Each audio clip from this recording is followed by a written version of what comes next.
And the word is anointed indeed in Yeshua's name. Right, we're still busy with the whore of Babylon, and this is a long journey because she is a very complicated woman.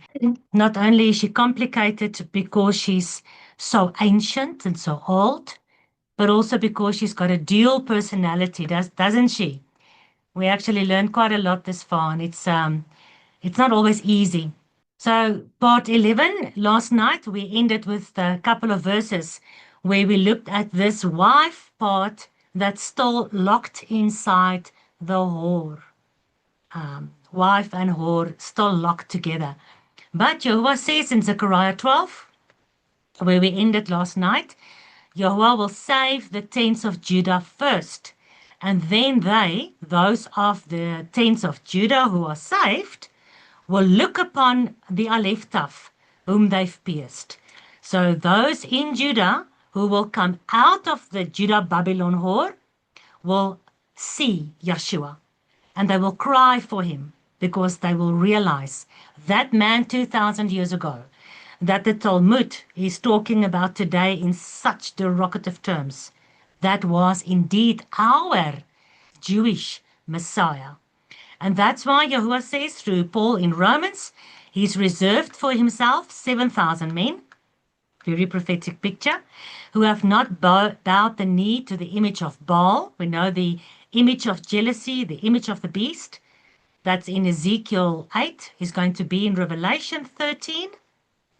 And there will be, this prophetic picture of 7,000 of the tents of Judah who lives inside Jerusalem, who will not bow to the image of Baal, but they will return. And the return of these Jewish people will be like life from death. So it's more than just to be saved. It's to be resurrected almost. Because not only are they blind, but they're also dead in terms of spirituality, in terms of faith. No wonder when we get to Ezekiel 37, it's dead, dry bones that needs to be resurrected. And if they don't continue in their unbelief in who? In the Aleftaf. If they don't continue in their unbelief, they will be grafted back into the olive tree of Abraham, Isaac, and Jacob. And so, when Judah is grafted back into the olive tree, and Ephraim, the wild olive branches, are grafted into the olive tree, then all Israel shall be saved. And when all Israel is saved, that is when Messiah returns. Because then he returns for that kingdom that is now restored. That's why when the disciples asked him in Acts 1, will you now, after your resurrection, will you restore the kingdom of Israel? And he said, no, you have to go out and go fish for all the lost sheep of the house of Israel. And only in the end days, when they come back and they remember and they're grafted back, and the time of the Gentiles, the fullness of the Gentiles have come in. And Judah, that part of Judah that needs to come out of the whore, that needs to come out of Babylon, when their eyes are opened and they grafted back, and it's one kingdom again, then the king can come. And then it will be one nation again. So Yeshua says in Matthew 24, when you, and he's speaking to the Jews, because they are in Judea, he's not speaking to the South Africans or to the people in Uganda or Australia. He speaks to the Jews in Judea. When you will see the abomination of desolation spoken of by Daniel the prophet, when that abomination stands in the holy place. So let's just quickly stop there. He's speaking to the people living in Jerusalem who can see. They will look upon Aleftaf. Their eyes will open. Their blindness comes to an end.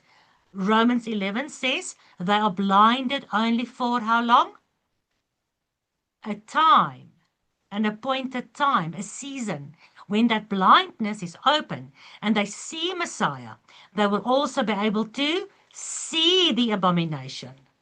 They will see and recognize and understand that is not the Jewish Messiah.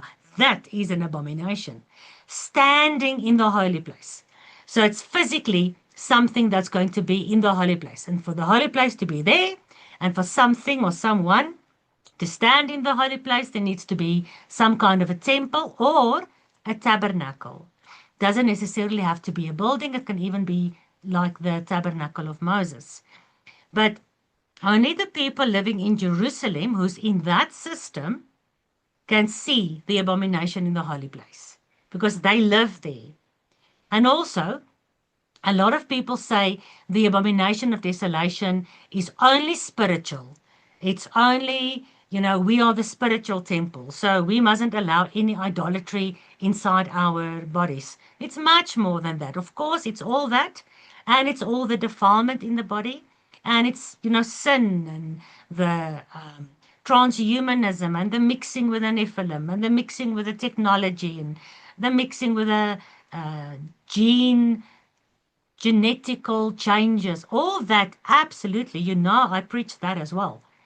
But it is also physical because Yeshua says you're going to see physically the abomination in the holy place. Then those who read, let him understand. So do you understand that these Jews in Judea who see Yeshua, whose blindness are gone, who sees the abomination, they can only see and understand that is an abomination if they read and understand. Do you see that? That means, just like with you and I, who are busy reading our Bibles and are doing better and better and love our Bibles more, and we can read a long time and it's not boring, there's going to start growing in the Jewish communities. Also, more and more people who start reading their Old Testament Bible for themselves. Whereas now, Christians don't read their Bible. They read a verse here and there, but mostly they don't read much. Jews don't read much. Even Muslims don't read the Quran much. The Muslims listen to their imam, and the Christians listen to the pastor, and the Jews listens to the rabbis. But just like with us, when we started reading the scripture, actually, we started realizing the truth, is it not? And it's the same with our older brother Judah. Within that Jewish community that's so locked into this Babylonian mixed Judaism and Talmudic rabbinical belief system, who's run by the world leaders, the governments, and those at the top, the synagogue of Satan, who's orchestrating all this. In them, people are going to wake up as well, because when they start reading Daniel again, then Yeshua says, you guys who reads, you will understand. Let him who reads, let him understand. So when you who read, you look up from your Bible, you look at the temple, you look at what's going on in Jerusalem, and you realize something is not right here. And then you look to your God for the answer. And the only place you can look, you can't look to your rabbi anymore. You look to scripture. Then you'll understand. Do you see that? So Yeshua says, then let them, who are they? They who are reading the prophets and Moses and the prophets, the TNT, they will understand. So they who read and understand, let them who are in Judea, you see, it's not Joburg or London or Washington. It's in Judea. So he's speaking to the Jews in Judea. You need to see that. Then let them flee into the mountains. Like Lisa said last night. And of course, that immediately takes you to Revelation 12. The woman clothed with the sun, the moon, and the 12 stars. That is it's Abraham and Sarah. It's the beginning of the entire Israel kingdom. Abraham, Isaac, Jacob, and the 12 sons. Because that was Joseph's dream, remember? So this woman, this Israel, this true wife that wasn't divorced, she, when she was with child, the great red dragon having 7 heads and 10 horns and 7 crowns, who's being ridden by the wife, who's the whore of Babylon, is riding this beast. That beast, that dragon, stands before the woman who was ready to be delivered, And who does she deliver? She delivers Yeshua. Out of the tribe of Judah came Yeshua. And the dragon wanted to devour the child, eat him up, destroy him, kill him as soon as he was born. She brought forth a man-child. This man-child was to rule all nations with a rod of iron.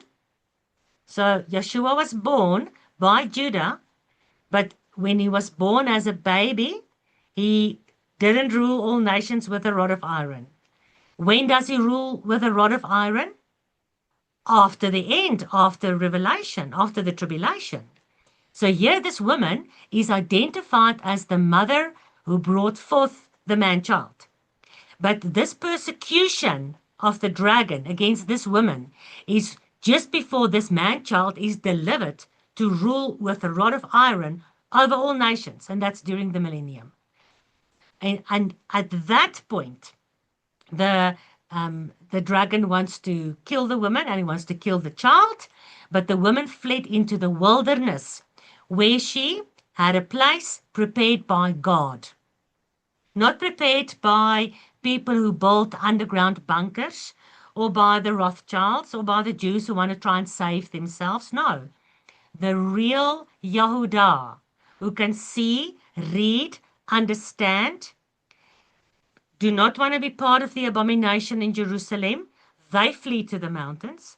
The dragon persecutes this woman, but he cannot kill her because Yahuwah himself has prepared a place for her, that they should feed her there, where? In the wilderness, for 1,203 score, 1,260 days.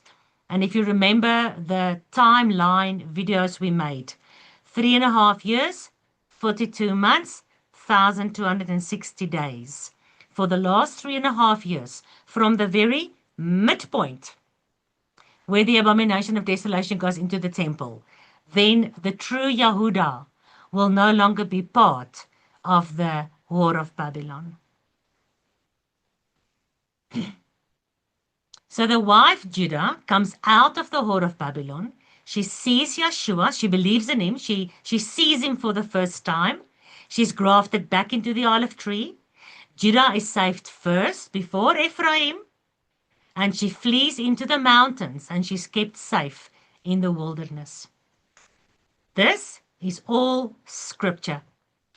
Ezekiel 37. These bones, what bones? These bones in the valley of dry bones are the whole house of Israel. Behold, they say, our bones are dried, our hope is lost. Therefore prophesy unto them and say, thus says Yahuwah, behold, don't lose hope. See, remember, they will see Yeshua, the tents of Judah. They will see the abomination. They will read. They will start understanding again. And Jehovah says, see, behold, believe, trust, O my people. I will open your graves and cause you to come up out of your graves, and I'll bring you into the land of Israel. So these dry bones, which is the house of Ephraim and the house of Judah, in Ezekiel 37, these dry bones come together as one nation again. Just like the two branches in Ezekiel 37 comes together as one tree, one etz again. And then these two groups, who's now one, will come as the whole house of Israel into the land of Israel. So after the 3.5 years, the women will come back, and the saints of Yahuwah will also be brought to the promised land, whether it will be physical or out of the graves, but both the dead and the living at the time of Yeshua's coming will go through the resurrection and the restoration and receive the renewed bodies, like 1 Corinthians 15 and 1 Thessalonians 4 says. And then there's no other place. We go back to the land of Israel. And that's all those beautiful prophecies where the vexing of Judah and the jealousy of Ephraim will stop, where the older brother and the younger brother will be one family again with a father in the house, and there'll be no more animosity between these two groups. Just like with Judah, when he finally repented before Joseph in Egypt. He didn't know it was Joseph. And then Joseph revealed himself. And Judah and Joseph cried on each other's shoulders, and they reconciled again. The next thing we look at is the persecution. So the whore of Babylon, she's part of this whole persecution system in the end days. But there's only two groups of people that's being persecuted according to the Bible. Through Yehuda, the woman of Revelation 12 is persecuted by the dragon, and returning Ephraim, the seed of the woman, the remnant of the seed of the woman who keeps the TNT, are the only ones being persecuted in the book of Revelation. And compare that to the prophets, you'll find it. The wife, Judah, and the bride, Ephraim. Because remember, the wife is not divorced. Judah is not divorced. Ephraim is divorced, so Ephraim must marry again. She must get married again. She's the bride. And Judah is the woman, and Ephraim is the remnant of the seed of the woman. Revelation 12, the dragon persecutes the woman, Yehuda, which brought forth a man-child, and went to make war with the remnant of her seed, Ephraim. Revelation 17, when Judah comes out of Babylon, look at the whore, look at the wife system, who's the whore, who's not repenting. Look at her. It's still the same woman.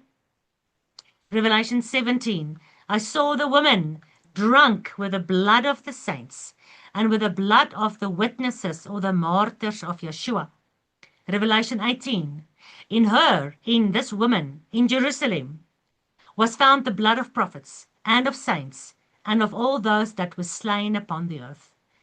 So this whore Jerusalem has been persecuting and killing the saints and the prophets and the priests and those who are loyal to Yahuwah since the beginning of time.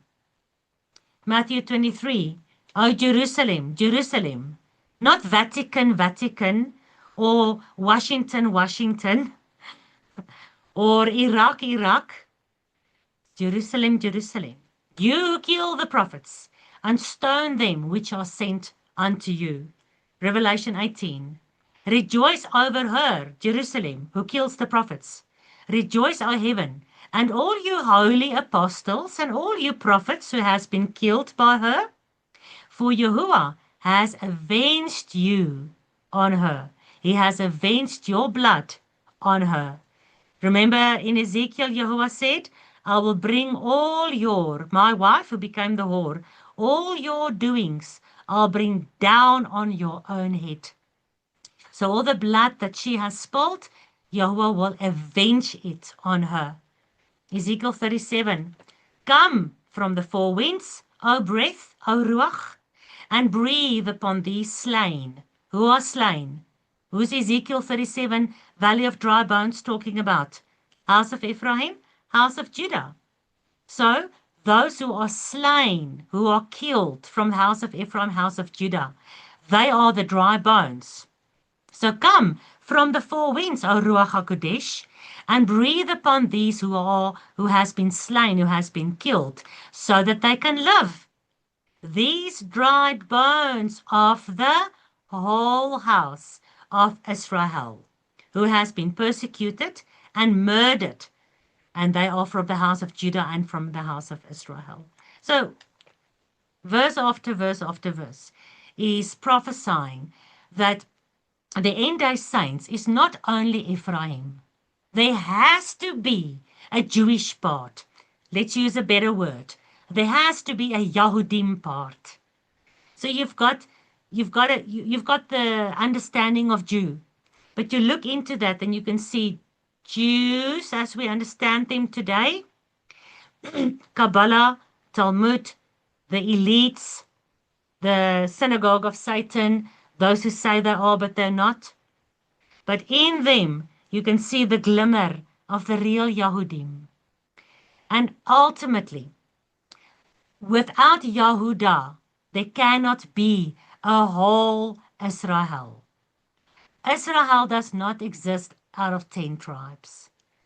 This woman, this undivorced woman that will return and not be blind anymore in the last days, who will also wake up like the dried bones and be resurrected, who will also wake up, Tabitha, the 12-year-old daughter of Jairus, she wasn't 10 years old.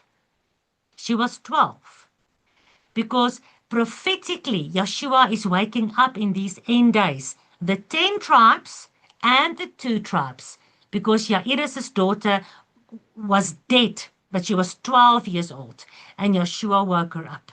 The woman who had blood flow didn't have blood flow for 10 years. She had blood flow for 12 years.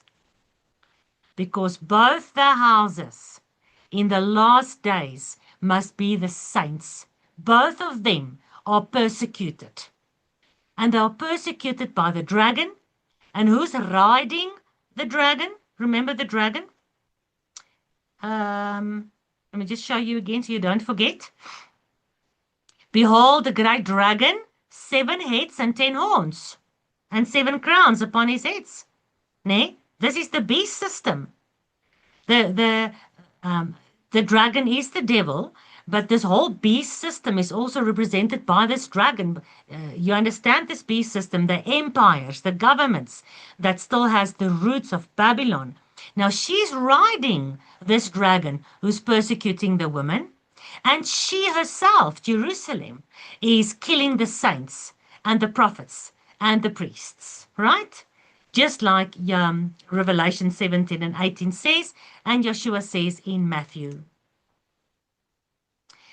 Now we start also with the abomination of desolation. So remember, the true Yehuda will see the abomination. Who brings the abomination into Jerusalem? Who brings the abomination into the temple? Who brought the abominations into the temple in Ezekiel 8? Do you remember? Verse 70. The 70 ancients, the synagogue, the Sanhedrin of Satan. But they are not Satanists. They were from Israel.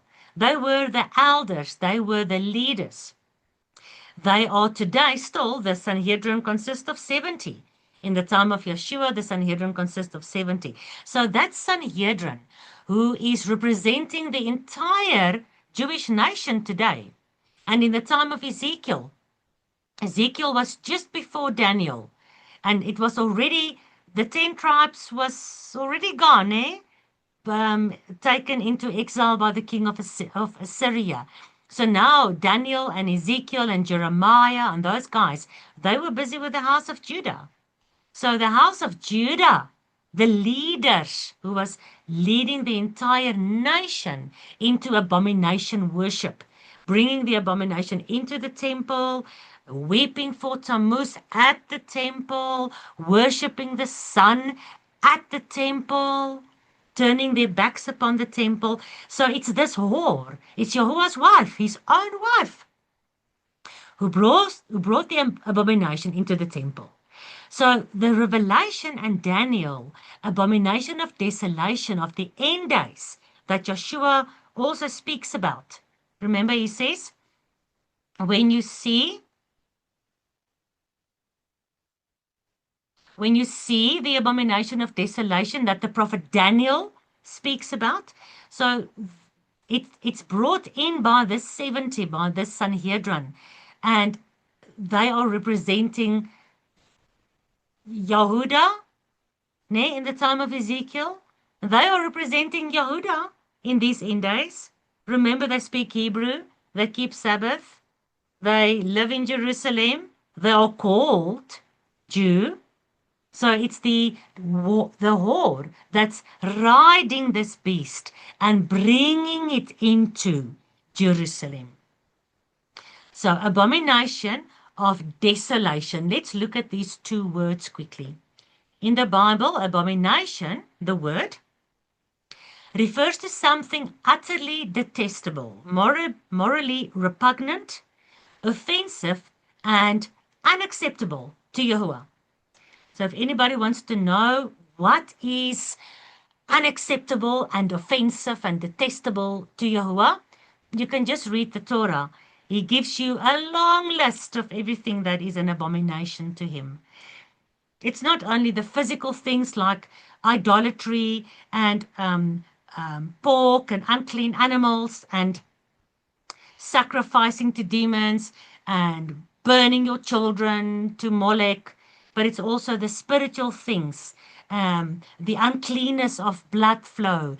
When you unclean a man from a semen problem, all those abominations that has to be washed off before you can enter into the temple again. It's not only health. It's not only what you eat and what you drink and how you live and what goes on within the camp, but it's also, of course, what goes inside the body. The abominations of allowing the Canaanites to bring their worship into the camp. Remember Phinehas? He pierced through a prince of Judah who was bringing a Canaanite woman right into the camp. A Moabite. Was it anyway, one of those nations women. And ultimately, to understand everything that is an abomination to Yahuwah, it's really just easy. Just keep the Torah to the best of your ability. And also the spiritual side of the Torah. Like Yeshua said, not only when you don't fornicate with women are you clean, but you also do not have to fornicate with them in your mind. If you love your brother, you don't murder your brother, that's good. But if you murder him in your heart, he's still breaking the Torah. So the abomination is physical and spiritual, just like everything else. And ultimately, the worst kind of abomination is like we saw the woman riding the beast last night, and the beast is full of the names of blasphemy, taking the place of God, saying he is God, forgiving sins as if he is God, pretending to be God.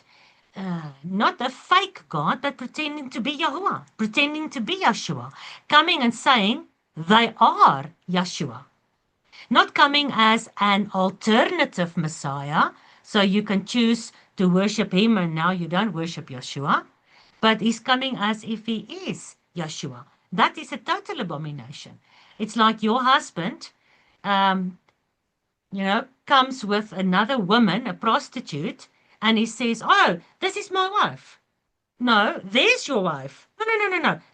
That's not, don't look there anymore. That's not my wife. Yes, my wife. Yeah, she is. She looks like a prostitute, but no, this is, and then he gives the name of his wife. He says, "This is Mary, my wife." And of course, all abominations as per the Torah is what we look at in Ezekiel 9, when the people who are sighing and crying for all the abominations that's happening in the streets of Jerusalem. The priests, the prophets, the saints of God that will be killed and their blood will be flowing through the streets of Jerusalem.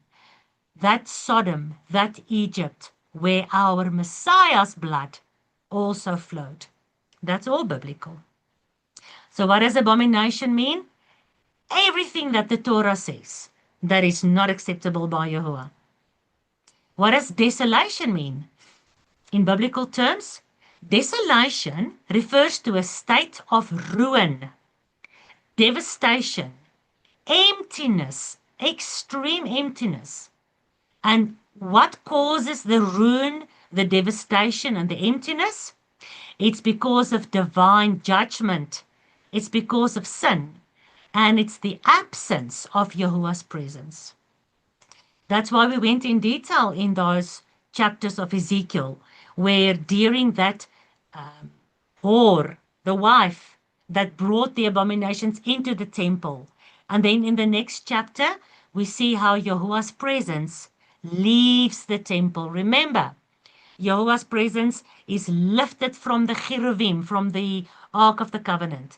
And then it stood at the threshold of the door of the house. And then it lifted to the east, to the east gate.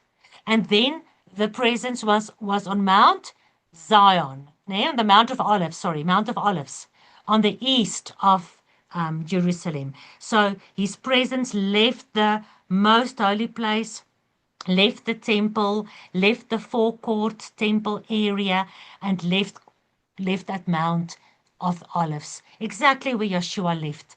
And so the angel said, there on Mount Olives, you'll see him return to us again. So desolation is what was left there, the emptiness, the ruin, the divine judgment. There's nothing left. Jehovah's presence is no longer there because he left. Why did he leave Jerusalem desolate? Why did he leave the temple desolate? Why will he leave so many people desolate? Because of the abominations. That's why it's called the abomination of desolation. It's these abominations that is causing the desolation. Right. Daniel 9:27. And for the overspreading of abominations, he shall make Jerusalem desolate, even until the consummation. What is consummation? To be consumed. It is the total consummation, total destruction of Jerusalem. Why will Jerusalem be totally destroyed? Because the abominations is not just a little bit. It's a total overspreading of abominations. Yahuwah will make Jerusalem desolate, and that which was determined shall be poured upon the desolate. Read Daniel 9:27 carefully. For the overspreading of abominations, he shall make it desolate, even until the consummation, and that determined shall be poured upon the desolate. So that which is determined, the judgment, the desolation, the divine wrath of God, the cleansing of the streets of Jerusalem will be poured upon her. Her deeds will be brought upon her own head, like he said in Ezekiel 16. Why?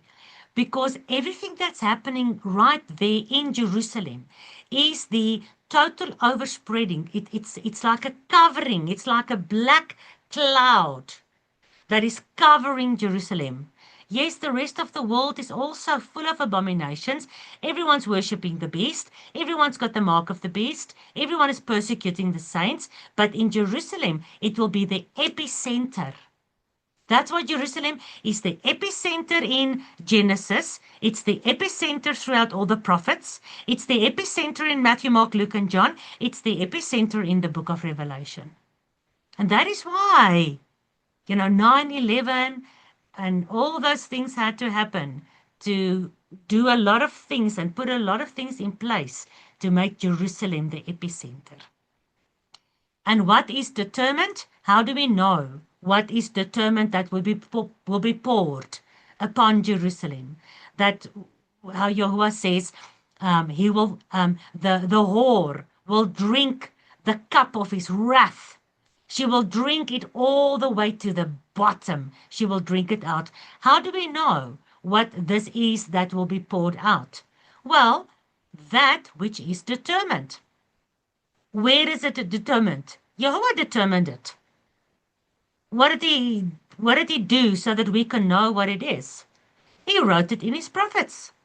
So we study the TNT, the Torah and the Testimony.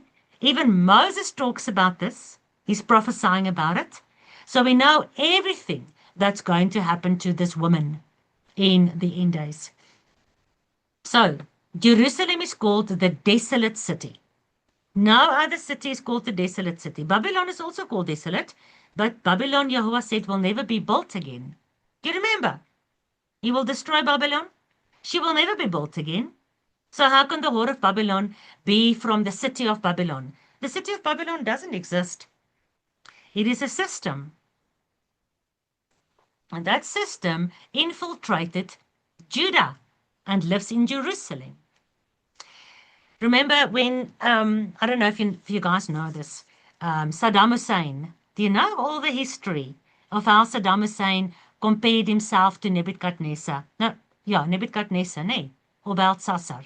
Can't remember. Anyway, one of those Babylonian kings. And he started rebuilding Babylon. He built the Ishtar Gate.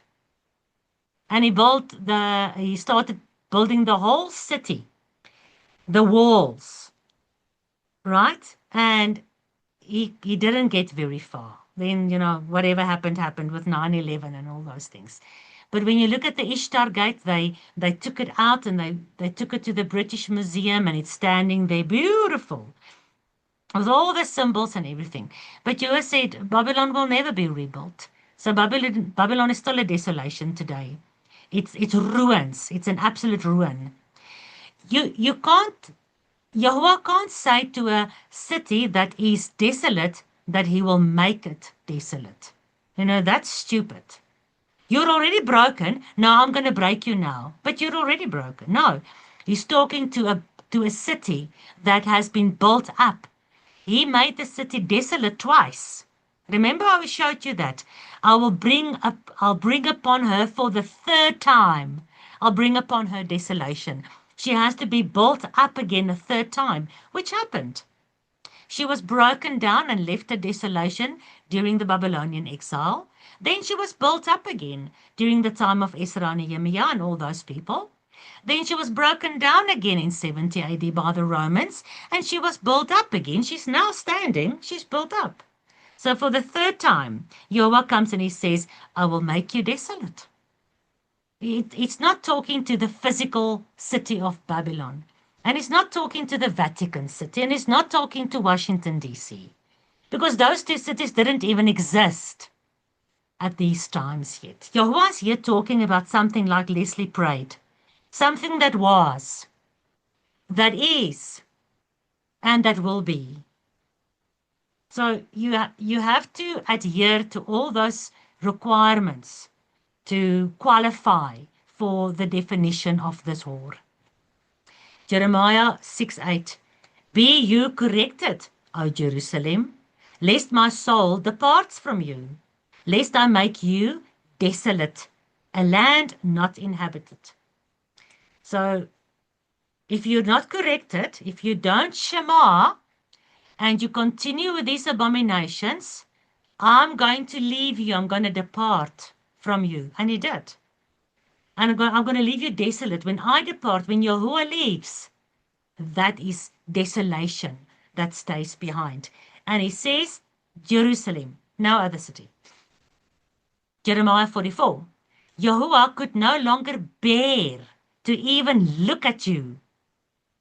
It's like when your wife is fornicating and she starts dressing like a whore. Remember Ezekiel 16? He gave her all the beautiful clothes and the crown and the jewels and everything and the food. And she took all that and she went fornicating with that. And the husband says, I love you so much, but I cannot even bear to look at you. Because of your evil doings and because of all the abominations which you have committed. Yeshua warns in Luke 21, when you shall see Jerusalem encompassed with armies, then you know that the desolation thereof is near. So Yeshua is prophesying of the end days. A lot of people say this is 70 AD. Of course it is. Prophecies also yesterday, today, and future. It's not a problem. He can bring this prophecy up to the point of 70 AD, where Jerusalem was encompassed, but they were encompassed only with a Roman army, and then they were made desolate. After the Romans, the Ottoman Empire, and the Turks, and then the Muslims, and then the British, and today the Jews are again there. Many nations has brought their abominations into Jerusalem and rebuilt Jerusalem. But in Luke 21, in Matthew 24, and in all those places, Yeshua's not talking about final fulfillment in 70 AD only. He's talking about final fulfillment in Revelation, which is still to come. The book of Revelation was written after 70 AD. Did you guys know that? It was written after 70 AD. So when you see the city surrounded by the armies, then you know that the desolation thereof is near. And Yeshua said, Jerusalem, Jerusalem, behold, your house is left unto you desolate. What does all that mean on physical level? Let's look at physical level first. The abomination in the temple in Jerusalem causes Jerusalem's desolation. The abomination that causes desolation is a prophecy from the book of Daniel, Daniel 9:27, 11:31, and Daniel 12 verse 11. And that abomination that causes desolation describes a detestable, idolatrous act that defiles the holy temple in Jerusalem, leading to divine judgment and total destruction of Jerusalem. Yeshua repeated this prophecy of Daniel in Matthew 24:15 and indicated a dual fulfillment. So at the time of Yeshua in Matthew 24, there was an historical fulfillment. Remember Maccabees, Antiochus Epiphanes was before Yeshua. So historically, there was a fulfillment by Antiochus number 4, Epiphanes, 2nd century before Christ. Then the Romans' army's destruction in Jerusalem, AD 70. So there was two. Antiochus Epiphanes from the Greek Empire, who was killing the Jews who didn't want to eat the pig that he slaughtered on the altar in the temple, where he put the statue of Zeus in the most holy place. Ne? That's an abomination of desolation. The idolatry in the most holy place, the pig on the altar, and killing Yahuwah's holy people who didn't want to eat pig or worship Zeus. In the temple, Zeus wasn't in a Zeus temple. Zeus was in Yahuwah's temple. The pig wasn't slaughtered on Zeus' altar. The pig was slaughtered on Yahuwah's altar. The wife and the whore, she cannot go and defile another man's house. She must defile the husband's house. So that's a dual fulfillment. Historically, during the Greek Empire, and then again during the Roman Empire. But all the while, specifically, it's pointing to a future end-time desecration. So past, when Matthew 24 was written, it was a past fulfillment, Antiochus. It was a present fulfillment, AD 70. But Yeshua was actually telling his disciples about the end of times. Remember, they asked him, when will these things be? When is your second coming? When will be the end of days? So he didn't prophesy, oh, it's going to be AD 70. No, he was talking about the end of days. Matthew 24, when you therefore see the abomination, stand in the holy place, then let them who read understand. And that seeing of the abomination is on a physical level, not just spiritual. All right. Overspreading. Remember this overspreading of the abomination? Daniel 9:27. For the overspreading of abomination, he will make it desolate. Now, I'm going to remember Yeshua's wings. Because what does Yeshua do with his wings? He spreads it over. What does Yahuwah do with the tabernacle, with the four corners, the four kanaf? He spreads it over his people. What does he do with Psalm 91? Those who dwell under the shadow of the Almighty, because he spreads his wings over like the mother hen, so you're under the shadow. So the overspreading of abomination is when the Antichrist does the same. He spreads his tabernacle, his wings, his kanaf, his robe, just like a husband, just like Yeshua, just like Yahuwah, over his wife. So the abominable overspreading versus the holy overspreading. You understand what I'm saying? Can I continue with that? Yes. Okay. So the overspreading, just like Yeshua's wings, which is the tabernacle or the temple, Yahweh says in Isaiah 51, I have covered you, I have spread over you the shadow of my hand. Ruth 3 verse 9, spread therefore your skirt over your handmaiden. Matthew 23, O Jerusalem, how often do I want to gather you like children under my wings. That's Yahuwah's overspreading. Psalm 91, he that dwells in the secret place of the Most High shall abide under the overspreading of Yahuwah's shadow. So the overspreading is the total overcasting. But the overspreading of abomination of Daniel 9:27 is the total overcasting of abomination. The abominable temple with idolatry and mixing. So you've got Jerusalem, the city. You've got the whore of Babylon riding the beast, bringing the beast and her whoring into Jerusalem. That's already done. Now she rules from there. She's a queen. Remember, I will not be a widow. I'll sit as a queen. She brings the beast, and eventually the 10 horns will destroy her, but it's not there yet. So now what does the beast do? This Antichrist, the little horn that comes out at the between the 10 horns, and he overthrows three kings, and then there's 7 kings left. That's why there's also 7 crowns.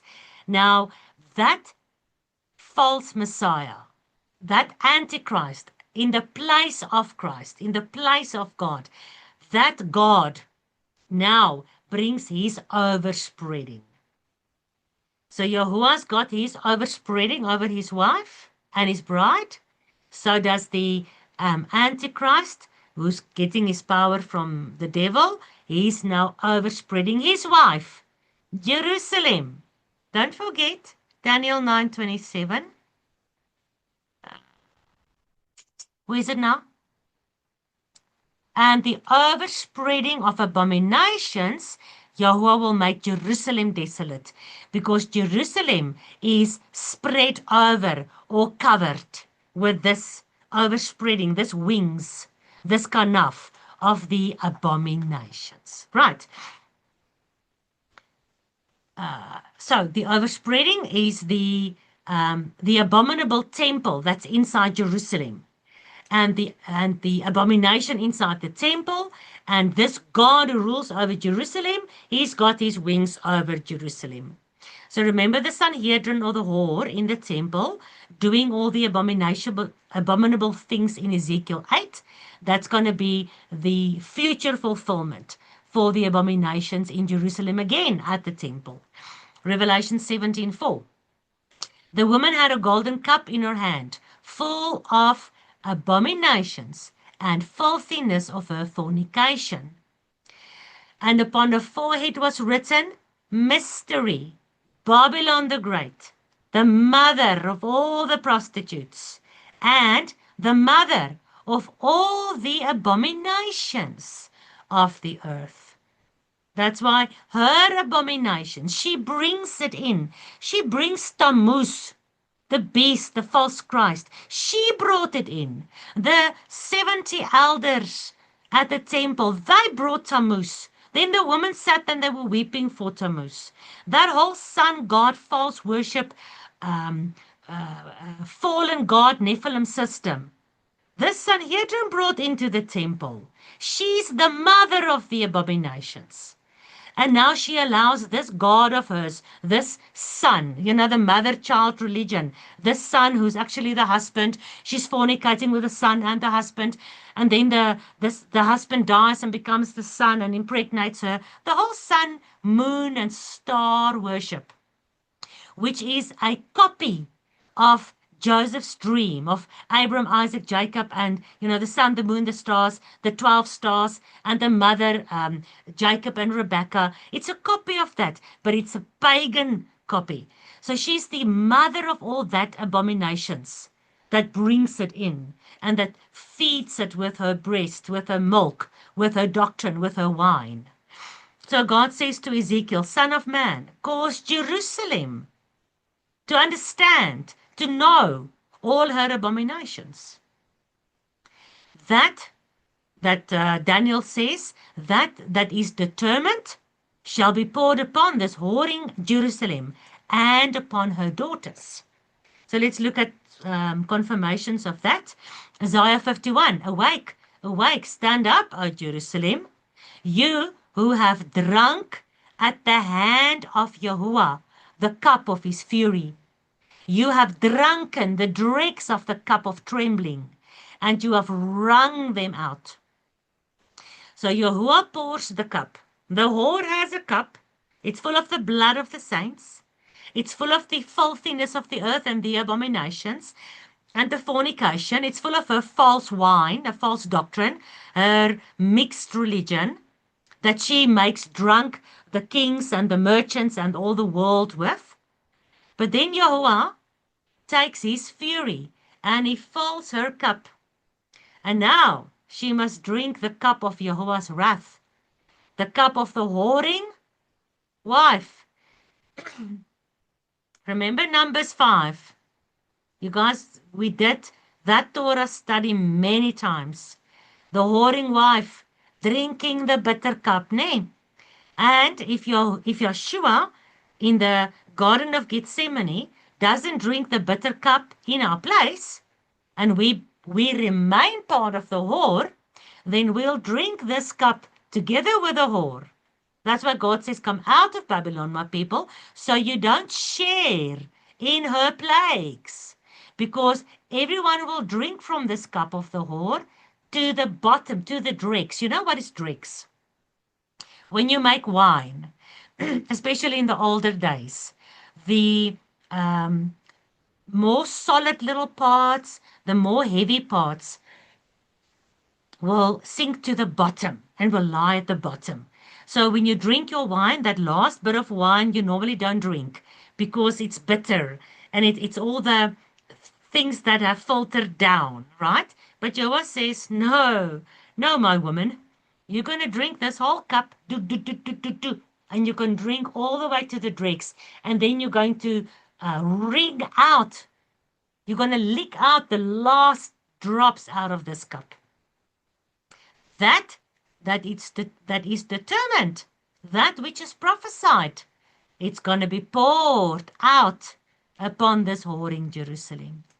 Cause Jerusalem to understand she will drink this cup. It's confirmed in Psalm 75 verse 8, for in the hand of Yahuwah there's a cup, and the wine is red. It is full of mixture. And Yahuwah pours out of that cup. But the dregs thereof, the wicked of the earth, shall wring them out and drink it all the way to the dregs. You see, drinking the cup is Jerusalem. Drinking the cup is the wicked of the earth. Drinking the dregs is Jerusalem. Drinking the dregs is the wicked of the earth. Wringing out the cup is Jerusalem. Wringing out the cup is the wicked of the earth. Because what is Jerusalem? It's the wicked of the earth. Remember, what is her name? Babylon the Great, the mother of harlots and abominations of the earth. Revelation 16.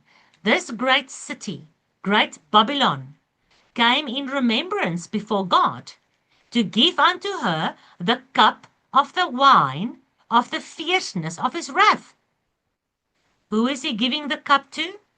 He's giving it to Jerusalem. Isaiah 51 is prophesying that that great city Babylon, remember we did a whole study on the great city. And although it's called Great Babylon, I showed you witness after witness that the only great city in the Bible is Jerusalem. The Bible says it. Now she's called Babylon because she is Babylon. She is the wicked abomination and the mixing. The woman is mixing her fornication inside her husband's own house. To her the cup of the wine of his wrath is given. Revelation 14. And the third angel said, if any man worships the beast and his image, receive the mark on his forehead or hand, he will drink the wine of the wrath of God, which is poured out without mixture into the cup of his wrath, of his indignation. But he's mixing this cup for Jerusalem. So if you are part of Jerusalem, if you are part of the whoring Jerusalem, if you're part of the Babylonian Jerusalem, you will drink her cup with her.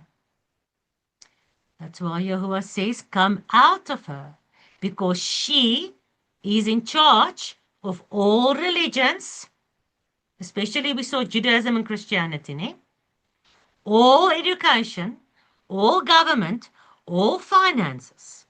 And everyone who's part of all those systems in the end days, who is not distinguished by the Torah and the name and the mark of God on their foreheads, but who's got the name of Babylon or the name of the beast on their foreheads, they are part of the Horan. They're going to drink this cup. Ezekiel 9, Yahuwah said, go through the midst of the city, through the midst of Jerusalem, and smite. Let not your eyes spare, neither have pity. Smite and kill and cleanse Jerusalem for all the abominations that is done in the midst of Jerusalem. And where must they start? These 6 angels of Ezekiel 9 start at my sanctuary. Because where is the biggest abominations? In Jerusalem. Exactly where it was in the time of Ezekiel 8. Inside Yahuwah's temple, at his sanctuary. This is end day prophecy. So I for one kind of don't think a third temple will actually be built. I think it's going to be a sanctuary, a tent. So starting at the sanctuary, the temple or the tabernacle that will be in the midst of Jerusalem. That's where the 6 angels will start, but not before the loyal saints who is sighing and crying and praying for the abominations in Jerusalem before they are marked on their foreheads. Right? Ezekiel 16, you, my Jerusalem wife, has moreover multiplied your fornication. You became a whore. You became a whore in the land of Canaan all the way unto Chaldea. So where's Canaan? It's the Holy Land. Canaan is Israel. So you became a whore from the Holy Land all the way unto Babylon.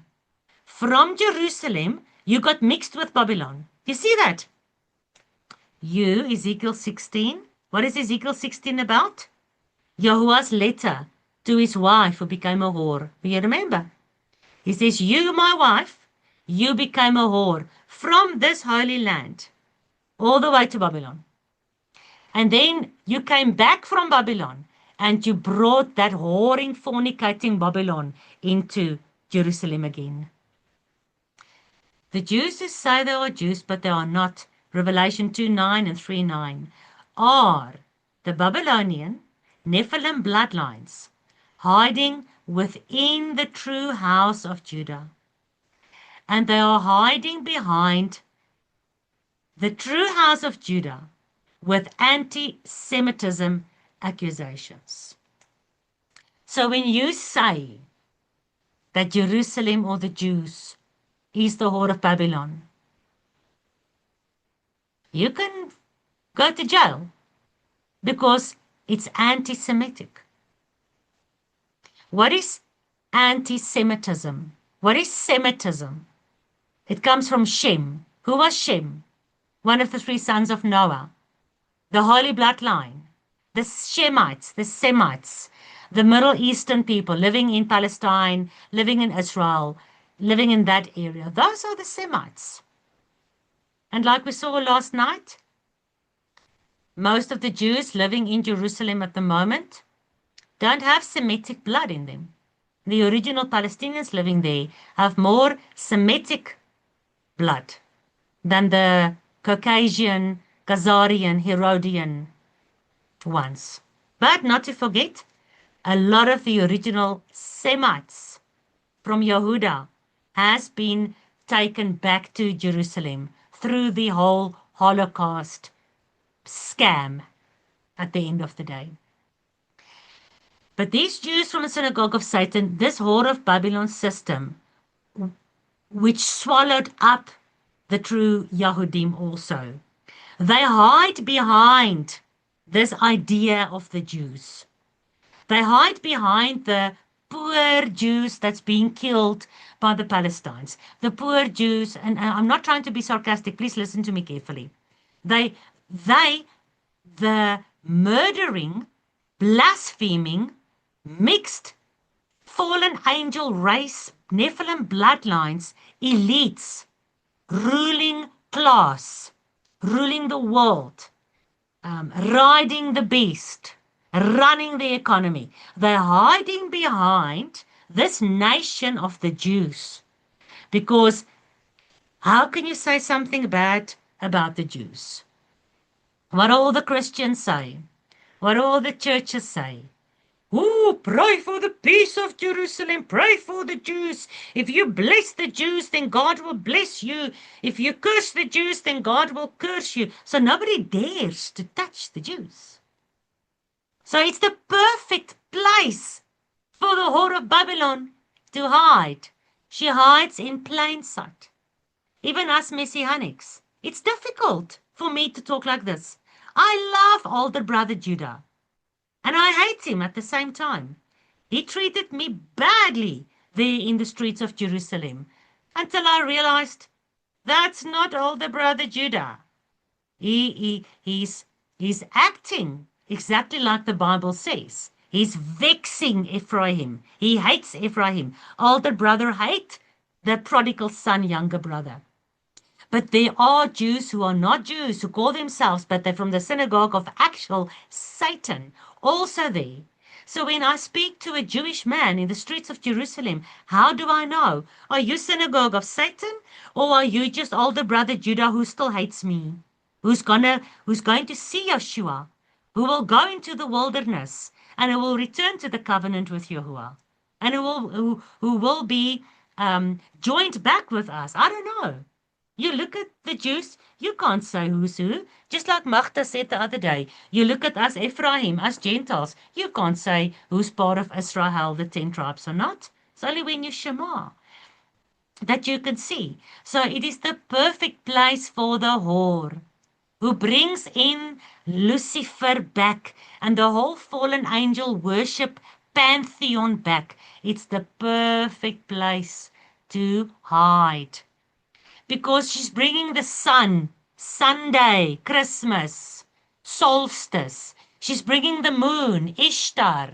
She's bringing all those things back. And you look at the Bible and you see, oh, sun, moon, and stars. Well, that is symbols of Israel. And the woman in Revelation 12 is close to the sun. She's got the moon. She's got the stars. So how do you distinguish? This system, guys, is very, very clever. I think we must stop here for tonight, if it's okay with you. And then we'll continue again tomorrow night with part 13. Amen? Amen. Amen. Amen. Any feedback from you guys? Something you want to say? Mother, I just want to share. One day I read a piece where it said that the first divorce of the whole house of Yasharal was the day when Adam and Chava had to leave the garden. And that was quite astonishing because we never think about it like that. I do think about it like that. I always tell you, Adam means man and Chava means life. Living man. Yahuwah's original marriage, the Yada, he and living man had. That was the perfect marriage in the perfect house. That was his plan. And he knew it wasn't going to work out. He had to give free choice. So out of living man, he chose another living man, Abraham. And then, he went through the whole beautiful story to try and show the entire world that he wants that marriage, which he originally had. That's why we did the original plan. So I absolutely agree with that. Without the beginning, you cannot even try to understand the marriage with Jerusalem, with the marriage with Israel, without understanding what Yahuwah had with Adam and Chava in the garden. We don't understand how much Yahuwah lost. So yes, beautiful, Yolanda. Yeah, it's almost on a personal level there, as where we see it in the word as a nation, we divorce the people. So yeah, that gets more on a personal level. Amazing. Amazing, yeah. Thank you. Leslie? Mother, this piece tonight reminded me of what I shared about what happened in Jerusalem when I went to the feast at Ramat Rachel with the Feast of Trumpets, Yom Teruah, where those preachers from America came and looking at it now, I just feel it was such an abomination of them sharing that Seven Mountains theology and that. So I see that all happening, and it's been taking place over so many years. Yeah. And it's probably just getting worse and worse and worse. Yeah. And then also what I shared, what I saw in the Catholic Church, the cathedral in that was in Santiago de Compostela, but that eye that was up at the top, the one eye and the rectangle. So I just also see the Sanhedrin, the priests bringing in the abomination into the places of worship. And I'm sure Jerusalem has got a lot of that. Oh, I visited a lot of those places. I just want to rectify one thing. The abominations weren't brought into the churches. I'm sorry to say the churches are the abomination. And I know what you're talking about. In most of the Catholic cathedrals and in many of the Christian churches, you will get the eye, and you will get all those abominations, all the symbols and all the statues and all the pictures and all the ancient pagan systems are brought into the Catholic churches and into the Protestant churches. I've got a whole series here from Eben Swart, where he actually went to visit all the churches in South Africa and taking pictures, and you will fall off your chair about all the abominations that we know is pagan abominations that's inside not Catholic churches, Protestant churches. So the Catholic and Protestant churches, the abominations weren't brought into. They are. They are. These abominations have been brought into Yahweh's temple. Christianity and Judaism and Catholicism and Islam and Hindu and all those things, that is to be brought into Yahweh's temple. Then it is an abomination. But for the abominational symbols to be inside the abominational temples, that's fine. Jehovah says in the Bible, he gave them the sun, the moon, and the stars. Go worship the signs of the sky if you want. That's for the Gentiles. But if any Gentile wants to worship me, you need to come out from that temple.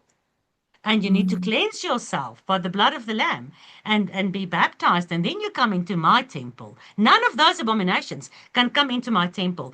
If you bring those abominations into my temple, I will leave. then that temple becomes desolate, just like all those temples are desolate. The Yahuwah's presence is not there. That's beautifully explained. Yes, exactly. I get what you're saying now, 100%. We visited the town of Askap in the Kalahari, and I said to my husband, just looking at that church, it was an NG church. It didn't have a steeple on the church. It had a tower next to the church that literally looked like a man's private part. It had a rounding at the top that when you looked at it, it looked exactly like that. I said to him, look at that. It's just so, you see it so plainly. So yeah. Now that your eyes are open, now you see it plainly. Now you see it everywhere. Yes. Thank you. But before, we didn't see that. We didn't know that. Exactly. But once you see it, you can't help but see it everywhere. Yeah.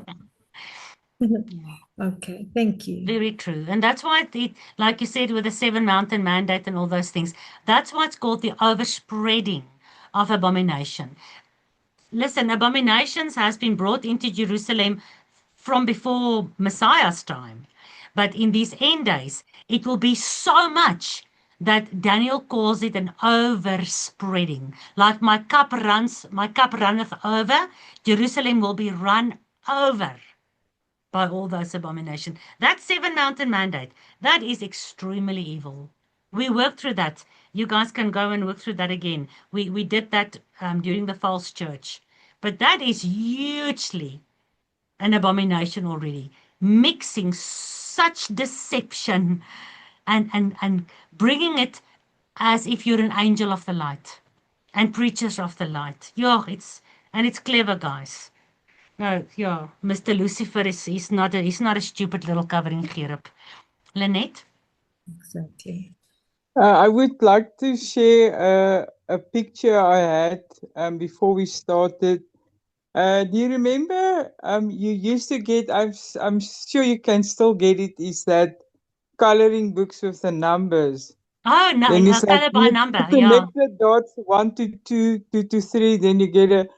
So I was thinking about this whole Revelation marathon and the unfolding of the word, how you connect 1 to 2, 2 to 3, and Oh, all of those, and then you get the picture. So if you just look at the numbers on the page, it doesn't really make sense. But as soon as you connect the dots and you see, oh, okay, this is the picture, and it's beautiful, actually, if you think wow. of it. Thank you. I've never thought about it that way. It's absolutely perfect.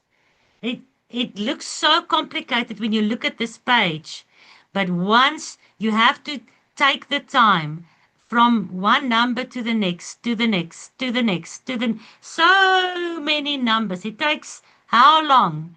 But once you've connected all the dots, you get that picture. Yo, that's a beautiful picture. I'm gonna have to try and make a little video with that, with the Whore of Babylon, the numbering system. Com, Pulling it right through to the original plan, right through to the millennium. Yeah, that is such a nice picture, Lynette. Thank you. Yeah, I never thought about it like that. Whenever you speak, there are some things that I begin myself. I always begin screening myself when you're speaking. So you touched something about hating your brother in heart. And this, I just wanted some help because of what I'm learning and what people are doing. You've talked about abomination. A person knows that this thing is bad to do. It hurts Yahweh. It hurts him. But somebody continues doing. And when I see that person doing that, it hurts me more. I don't know. I fail to understand when you spoke about that. I began thinking about myself. Why? I begin hating people who do things that really hurt so. An example are these leaders. Me, I'm always focused in leaders because they're the ones failing everything, knowing that this thing is abomination before Yahweh. But that is what you encourage yourself to do. So it gives me not to understand myself. Really, I'm sorry to say that I have that heart of hating those people because they know what it is bad and they do what is bad and they do it before the public. So I don't know how you can help me. What is this really in my heart? That is what I wanted some explanation. I think you must start reading the Psalms. You'll find David was struggling with exactly the same. He was always complaining before Yahuwah how much he hates the people that are against Yahuwah and that are doing evil in the world. So he's always complaining about that. So go read the Psalms. You'll find David many times he's got such a big problem. And every time he comes to the conclusion, but my God is holy. So ultimately, same with Yeshua. Yeshua was calling certain people, he was calling them the children of the devil. They were not children of the devil. The devil never had sex with a woman, and then he had children. There's no physical children of the devil. And yet Yahuwah called some of his own brothers children of the devil, serpent seed, vipers, whitewashed graves. Paul says that the pastors and preachers who are serving Lucifer, who pretends to be an angel of the light, they are pretending to be preachers of righteousness. Yahuwah says the worst thing that you need to be careful of is for the leaven of the Pharisees, which is hypocrisy, pretending to be good while at the same time you are being bad. That's why during Pesach, for 7 days, we eat no leaven. We need to learn to get rid of our own hypocrisy because Yahuwah hates it. Yahuwah hates hypocrisy. And he's going to deal with that as well. And for you to hate that, to hate the sin and to hate the hypocrisy, nothing wrong with that. I also hate it when people blaspheme Yahuwah. But you don't really hate the person because you used to be bad as well. And Yahuwah has done great things out of love and grace for you, which he can do for that person as well.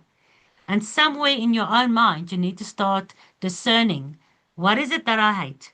I don't really hate that person because if that person falls on his knees right now and starts crying and repenting, I'm going to run to him and put my arms around him. Then you don't hate him. You hate what he does. You hate what he says. You hate what he stands for. Nothing wrong with that. I see examples of that in the scriptures. Abba, we bless you and honor you because you're good. We thank you because we have understood the abomination that we are going through. We thank you for the word of life that is shaping us day and night. We thank you for the time that you have given unto us to know more. We thank you because you're revealing more and more mysterious things in life. Take glory and honor. This is the time again we say that continue doing that so that we shall not go astray. Continue uniting us so that we cannot fall. Continue giving us the love because you said in your word that love is the most important of all things. I beg, Abba, that every day that we move in our lives, let us try to live the life that will always try to please you. Though we are not perfect, but let us try. Continue giving us the word because it's life. Let us receive it and make it in action. Let us not be deaf. Let us not be blind, but let us always hear and let us always see. Abba, it's only you who is great. And may your kingdom always flourish because you live forever. You will continue being the king. As long as you're in your throne, we shall always sing Hosanna. Abba, I still pray that you will open the minds of others to understand the scriptures. I still pray that you will always open their eyes to see the abominations in their churches, the abominations in their communities, the abominations in their countries, so that they will fall and come and praise you, Abba. It's you only who can do what no man can do. We beg, because of what you've taught us, let it sit in our hearts. Let us also tell others. Let us also bring the benefit to your kingdom.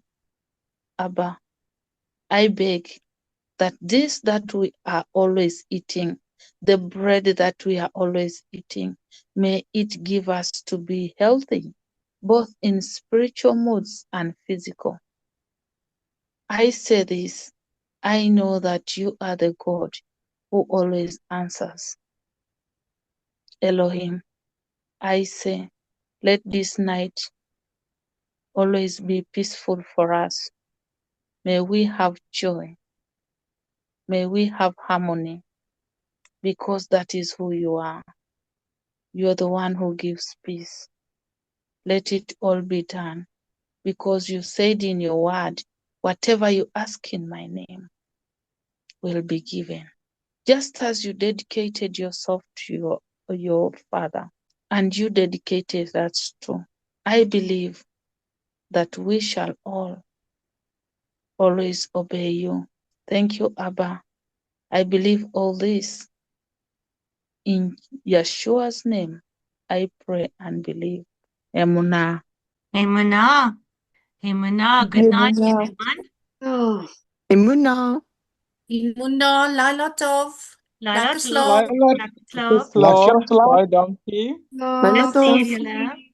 Lekker Thank slaap. you, bye. Bye. Baie dankie, Mada. Bye. Lekker slaap almal. Lekker slaap julle. Dankie, lekker slaap. Night. Dankie. Dankie. Hallo vir Jacques. Ek sê vir hom, hy is so lekker siek.